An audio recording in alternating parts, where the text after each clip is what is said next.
Welcome to Vietnam Vets Speaks Out. This channel was inspired by Oliver Anthony and Deion Sanders. Now give me my theme music.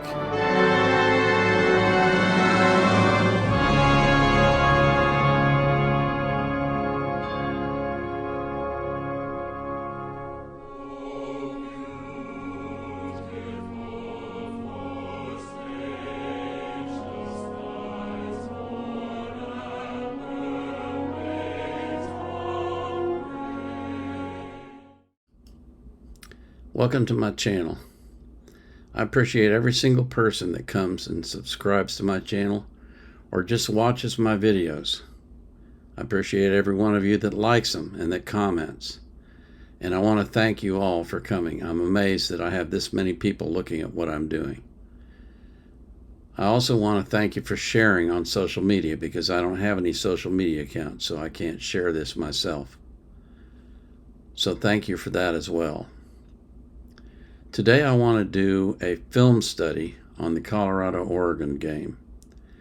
Now, some things you need to know first. I'm a complete amateur. I've never done this before, and I'm not a football expert. But I do have observational skills, and I want to talk about what I see when I look at certain plays. So what I'm going to do is I'm using iMovie to go backwards and forwards and look at these plays in depth and figure out exactly what took place. If I screw up, it's my fault. If it looks goofy to you, it's my fault. I've only done this one time, this time. This is my very first time, and I can't guarantee you that it's going to be that good. But at least it'll be what I see, and maybe you can talk in the comments about anything that you saw that I missed or that you think I got wrong. So before we get into that, what I'd like to do is talk about the stats a little bit for the team. There's a couple of things that I don't understand about Colorado. I keep hearing that they have no run game, but these are the stats from the Oregon game. Look at this. Anthony Hankerson had 5 carries for an average of 6.2 yards. Dylan Edwards had 3 carries for an average of 7.0 yards. Yes, he had 1 long carry of 17 yards, and then he had 2 very short carries, but overall, he averaged 7 yards. Alton McCaskill averaged 3.4. Savion Wilkerson averaged 7 yards. So I don't understand why we keep hearing this refrain that they just don't have a running game. The running game to me seems to be fine. The problem is they're not using it. They had a total of 25 carries in a game where they had a total of, I believe it's 58 attempts. So they did a little bit better this time than they've done in previous games in terms of the attempts. In previous games, they've averaged 25% of their plays were run plays and 75% were pass plays. I don't think that's going to get it. I think you have got to have more balance, especially because the offensive line can't protect Shedeur for very long. But as we're going to see, basically what it is minor mistakes by 1 or 2 players that blow up a play. They also had several critical penalties during that game that cost them. But overall, I don't think their play was that bad. They just weren't as good as Oregon was. And that's understandable. Oregon's a more experienced team. They've had more time working together, and they have better players, more talented players. So let's look at the actual game. This first play, I'm going to play it for you just straight through to the end, and then I'm going to go back and we're going to look at it. So this is a running play, and they get about 15 yards.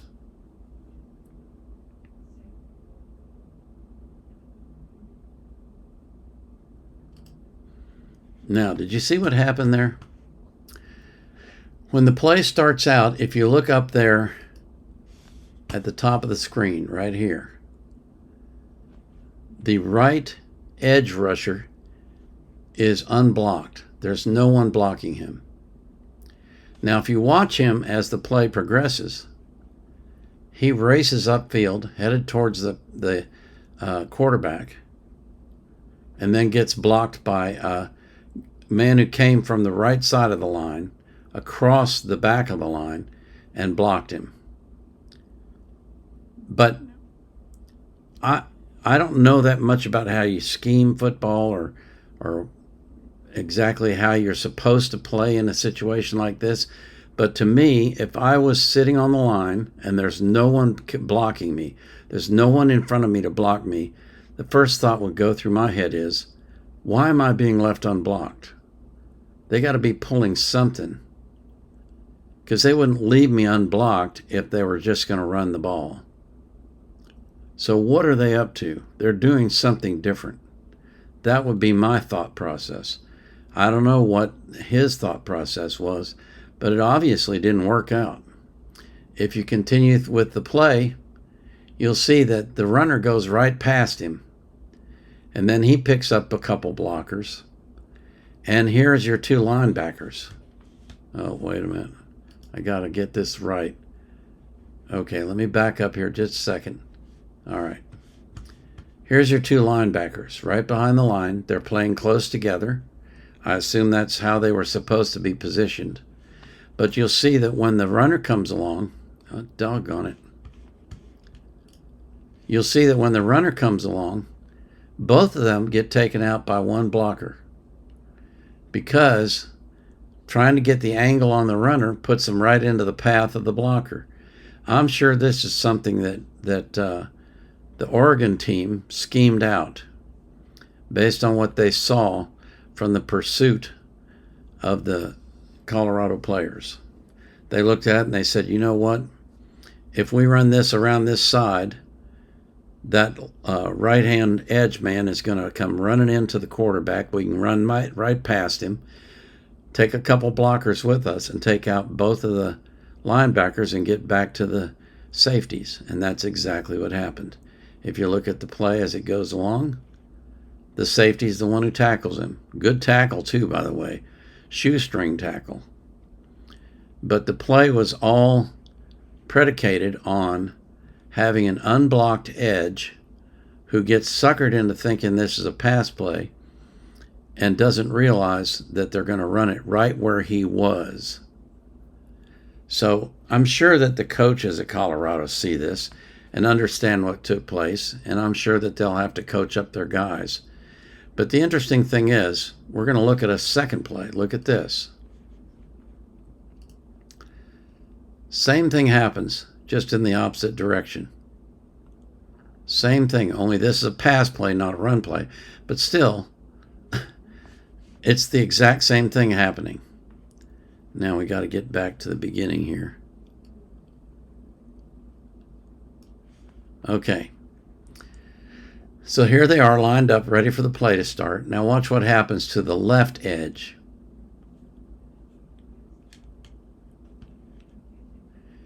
He collapses in, thinking that it's a running play. See the running back going to the left side of the line? And look who's right next to him, the receiver that's going to catch the ball. All he would have had to do was hit that guy, and it would have screwed up the play. But he doesn't hit him. He ignores him completely. He's focused on that running back, and he's going for that running back. But the running back doesn't have the ball. So then he realizes, oh, wait, the quarterback still has it. But it's way too late now, because the receiver has already passed him, and he's going to be throwing the ball to the receiver. So then he, of course, turns, but there's no way he's catching that guy. He doesn't have the speed to catch him. Meanwhile, out in the backfield, the linebackers again are being blocked. They can't get to the ball, and the safety has to come up to make the play.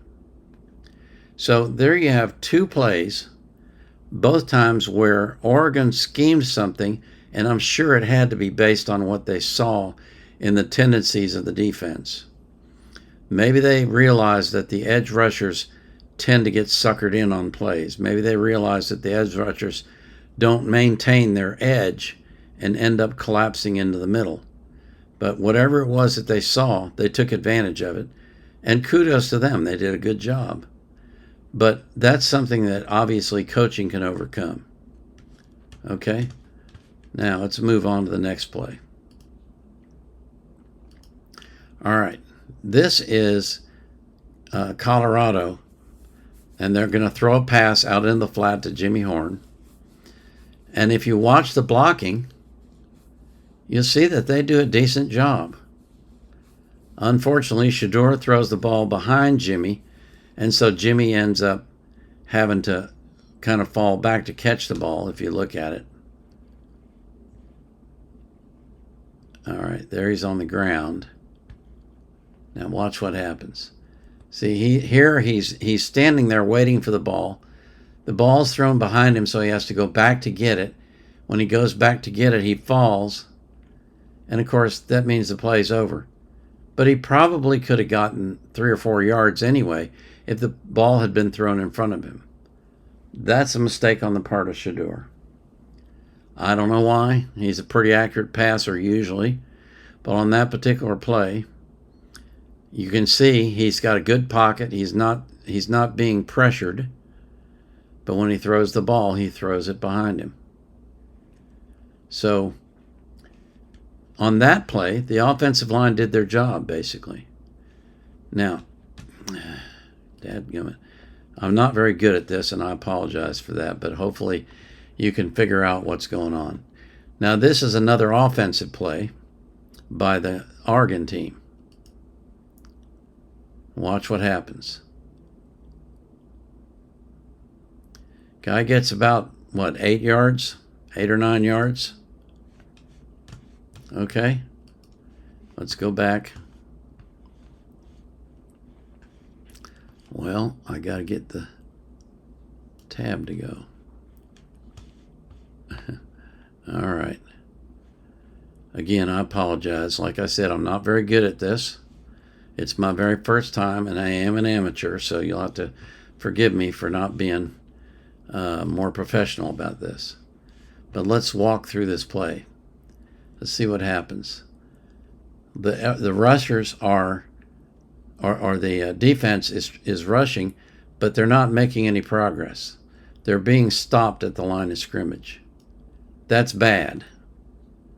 And that is a weakness of the team. Their lines are not that strong.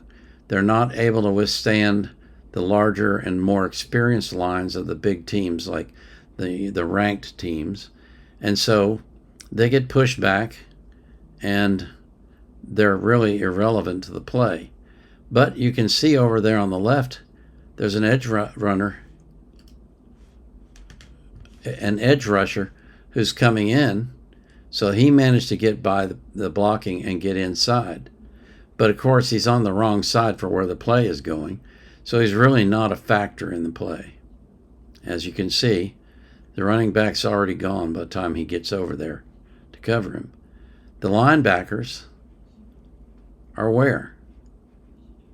Well, it looks to me like you've got 3 of them, right?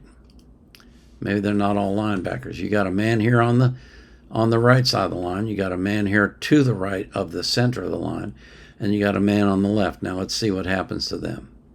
As the play progresses, the man on the far right gets in there. Of course, I was mistaken. That was not the edge rusher. That was the guy that was set back on the right side. But the guys in the middle, the offensive line has already gone past the defensive line and is now blocking in the secondary. And they're taking out the linebackers. And so they can't stop the play. So once again, safety has to come in to save the day. And he does. So they're playing fundamentally sound football, but they're just not, they don't have the talent level to compete with the big boys. And occasionally they make mistakes. like getting sucked in, thinking it's a pass play when it's a run play, rushing the quarterback and running right past the running back who's headed your way and going into the hole you just opened up for him. I mean, those are things that are coachable, that can be fixed, and I'm sure that they will be. Okay? Now, here's come on now. Here's another play. This is where the quarterback breaks loose. You're going to have those. But the problem is that the line is not, they're not making any penetration. They're not getting into the backfield. And they're not clogging up the running lanes so that the quarterback can run. See him? He's just cutting right off to the left there, or his left. And off he goes. He almost made a first down. Okay. Now, this is their second touchdown. The score is 7-0. And here they are making their second touchdown. Watch this. Now, come on now. This sometimes iMovie really irritates me the way it reacts to the mouse. Okay, so we're going to watch the play. Watch what happens. Touchdown. Okay. Now, let's go back and look at this. Colorado has 1, 2, 3, 4, 5 men on the line of scrimmage, and 1, 2, 3, 4, 5, 6 men back, but they're all pretty close to the line of scrimmage. And they can do that because it's the end zone. They only have a few yards to run, so there's not much ground they have to cover. Okay? But watch what happens when the play takes off. Again, the line doesn't get penetration. But a rusher, see if I can do this again. Watch this edge rusher. He gets through the line, okay? Through the line. Nobody blocks him. He's going to the quarterback, and then suddenly somebody comes out to get him. I don't know if that's the running back or somebody else, but, again, Oregon had probably practiced this play, and they realized that that guy was unblocked, so he's going to be coming in, so somebody has to get him before he gets to the quarterback. Otherwise, game over, or play over. Okay? But you notice right here, the end is out here, and he's going to run a route right over here to catch the ball. Okay? Now, the rusher gets into the quarterback. He gets blocked, but he gets past the block. He gets into the quarterback, and you think he's going to sack him. But the last second, the quarterback throws the ball, and nobody's covering that guy. And nobody's covering this guy either. Okay? So, again, these are all coaching issues that they're going to have to coach these guys up. They're going to have to learn to play better than they have. Now, I haven't looked at any of the other games, so I don't know how well they did in other games. I haven't analyzed any of the line play, so I just know that they've been giving up a lot of running yards and a lot of passing yards, and that means that the line's not performing real well. And you can see it when they're playing. When we watch this Oregon game, the line isn't getting penetration. They're not getting into the backfield at all. And so that makes it really hard to stop a good offensive team. Okay?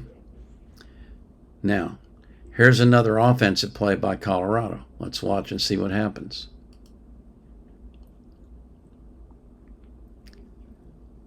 Good play. Javon Antonio makes 20 yards. Okay? Good play. But what happened during this play? Once again, I got to pull this back to here. There we go. Okay. So now let's look at the line and see what they do. First of all, if you count the rushers, well, what happened there? Come on now. If you count the rushers, there's 1, 2, 3, 4. Okay? So a good line should be able to create a nice pocket with 4 rushers, because you got 5 offensive linemen defending or protecting the quarterback. So a good line should be able to do that. But watch what happens. The defensive line of Oregon gets a good push. They're pushing it back. And the running back doesn't get over to block the guy that comes in there. Okay? You see the running back? I gotta figure out how to make this work. Okay, here's the running back. He's coming over to block this rusher who came out from here and headed in and left an opening, by the way, for Javon Antonio. And Shedeur saw that and made the pass. But he's moving over to block this guy that's rushing from the outside. Okay? Right there. Now, pocket's still collapsing, but the pass has already been thrown. And that's the thing about it, is Shedeur has to get the ball out quick because his line doesn't have the talent or the strength or something. The ability, the coaching, I don't know what it is, but they don't have the ability to protect the line of scrimmage. They're getting pushed back towards the quarterback all the time. And that's happening constantly. So Javon makes the pass, good play, but still, you can see there's problems. At this point, the score is 13-0. The game is not yet out of hand. But then what happens? They throw another pass, and then comes the fake kick. Now let's look at this fake kick. The kicker did a great job of pretending that the ball was hiked over him. But if you watch where the ball goes,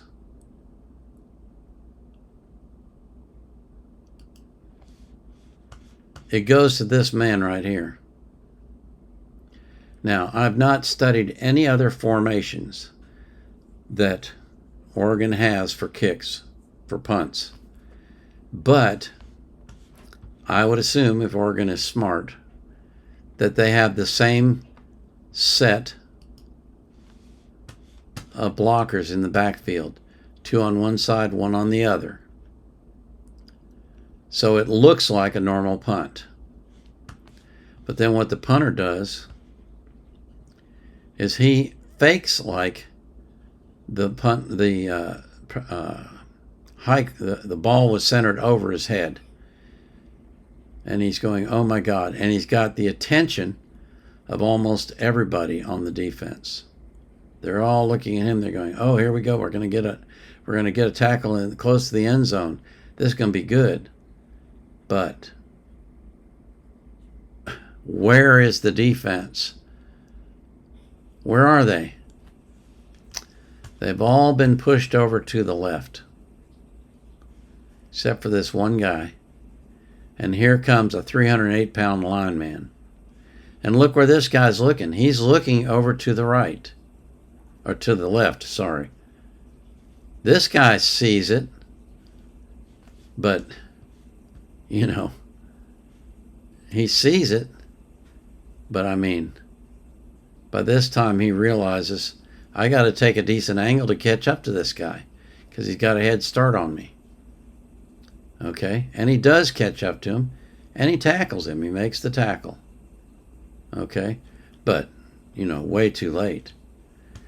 But I've heard some talk on the you know, the sports networks and where they'll discuss all this stuff, and they said that play deflated the team, Colorado, and they didn't play well after that. Well, then how do you explain this?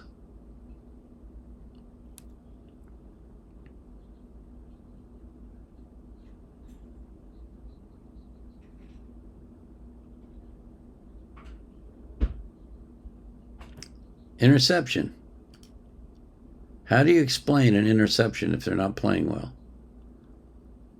Sorry about that little bit of Colorado play. I had trouble getting these clips to split correctly so that I could get rid of the stuff I didn't want. So you had to watch that, which was not relevant to what I was discussing. But I mean, if they're so demoralized now that they can't play, then how do they make an interception? Because they're still playing hard. They just don't have the talent. They don't have the talent on the offensive line, and they don't have the talent on the defensive line. And so they're playing from behind all the time. Now, here comes another play with Shedeur. Look at the pocket. The pocket collapses, but he can't go anywhere. Why? Because the outside rushers are maintaining their lanes. Watch what's happening here.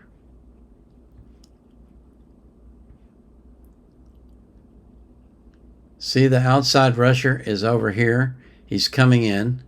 And then this guy here is going to loop around to cover the outside so that there's no way that Shedeur can escape.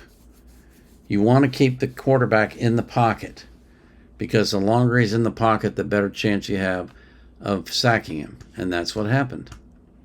Okay? He runs out, but then he sees that guy coming in, and so he has to go back the other way. It's too late. He's caught. Okay?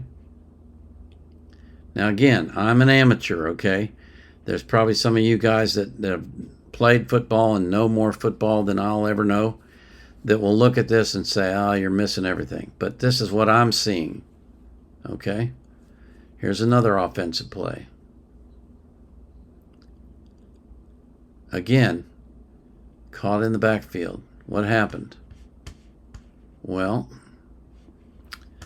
I apologize for all this squirreling around stuff, but I'm just not very good at this, I tell you.